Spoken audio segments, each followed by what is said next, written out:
This is a perfect example of how the Pro Spec was designed for modders. It's not a coincidence this battery fits so perfect. However, even though this bike was designed for the EC4P motor, you still have to drill a hole. So they send you this 3D printed stencil. Yours will be made of metal, so you won't be drilling through it like I was. And that tells you exactly where to drill your hole. I fucked up and the hole I drilled was off by a little bit. So I had to double the size of the hole and remove some of this taco meat before installing the upgraded motor where it fit perfectly with 2 generous washers. It does look off-center here, but this is exactly how it's supposed to be. Here you can see the stock motor mount that wasn't touching the stock motor is now perfectly fitted for the upgraded motor. To install the controller, I'm removing the seat and drilling 4 holes into this bracket under the seat. This bracket was intentionally added for upgraded controllers. I'm using the included mounting hardware to mount this controller, and I was having the hardest time getting this one nut on, so it's 3/4 mounted, and it's pretty solid, although I have a couple comments about its position that I'll address later. I'm attaching the harness, the positive, the negative, and the 3 phase wires, green,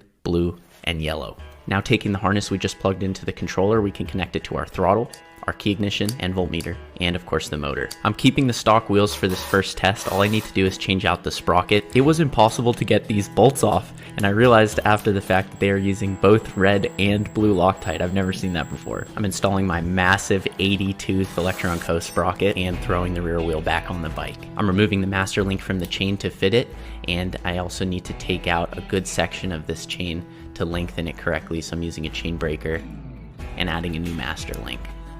The chain's super loose now, so I'm moving the wheel back with the chain tensioners, and we got a perfect tension on the chain. Time to plug it in and throttle it up.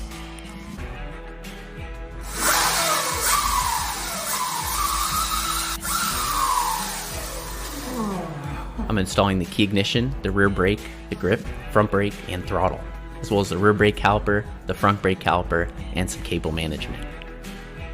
Especially the rear brake cable, that's always one you don't want to forget. Plastic's going back on, and boom!